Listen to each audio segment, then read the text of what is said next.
Goethe puts it very nicely. He says,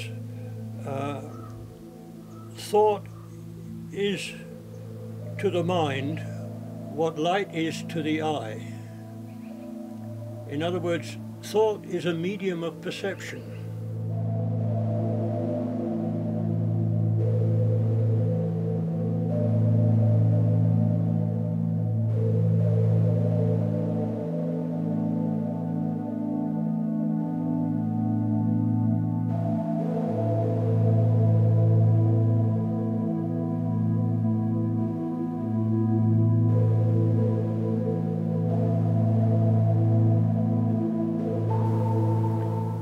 By thinking, we are in fact connecting ourselves to the inside of nature in the same way as light allows us to connect ourselves to the observable outer world.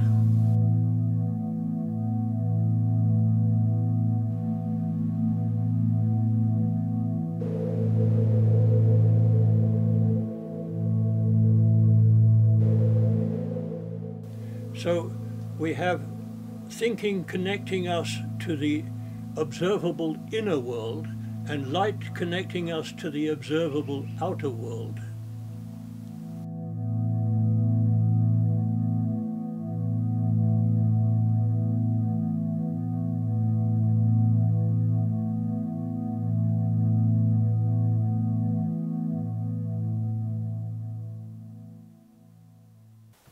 I've lived in Canada now for more than 50 years, but I was born in England in 1933 and grew up in London during the war years, and I have vivid recollections still of walking to school with doodlebugs going overhead and bombs dropping to the right and to the left.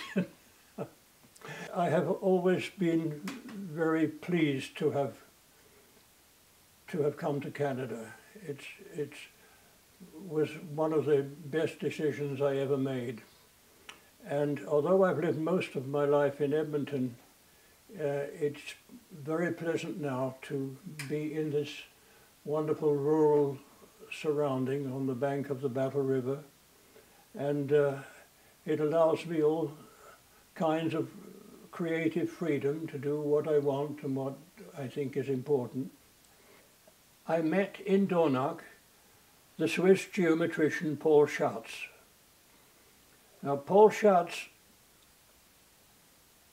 he sat down at the same table as I did in the Speisehaus in Dornach and introduced himself. I don't know why he chose to sit next to me. I may have been the only person around at the time, but he invited me to come and visit his laboratory, which was on Dornachstrasse, about a couple of 100 yards walk away.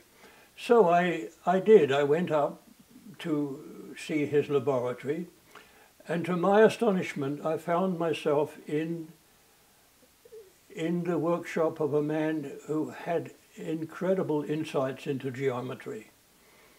And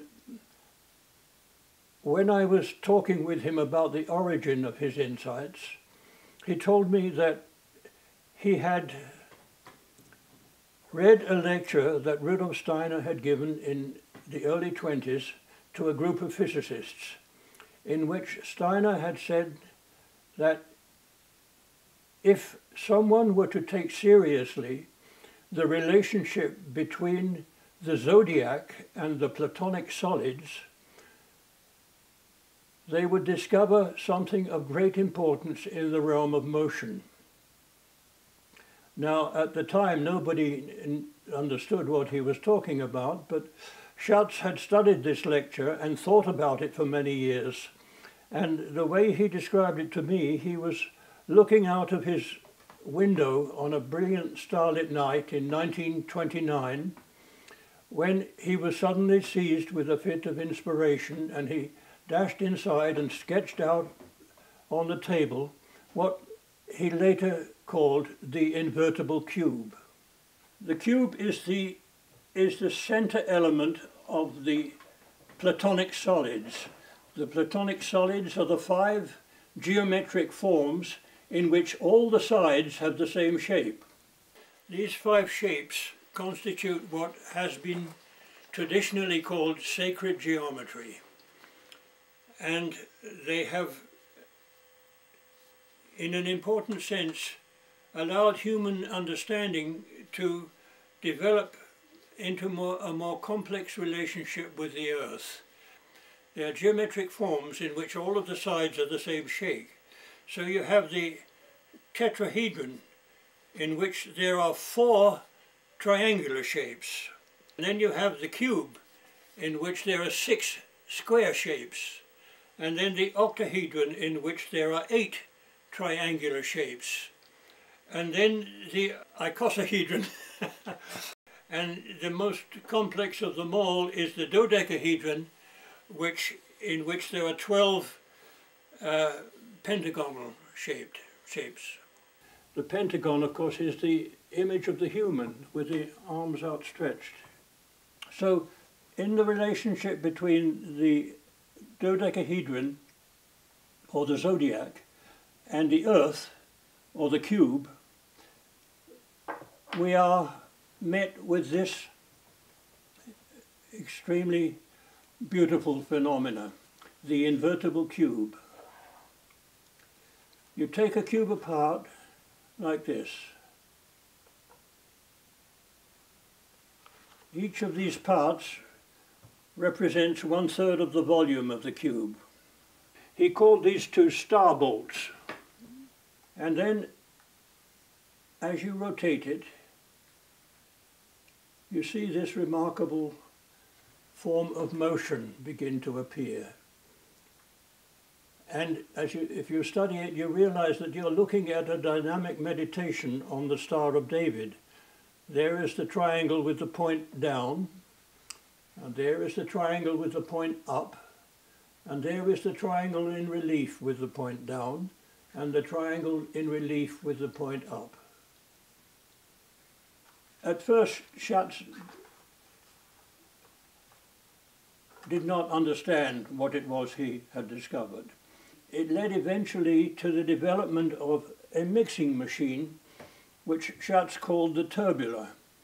Now, until this machine came along, nobody understood how to mix things well. It was a very haphazard science, because it involved 2 forces, centripetal force and centrifugal force. Centripetal force wanting to move things towards the center, and centrifugal force wanting to throw them to the outside. And no one knew how to balance these 2 dynamics.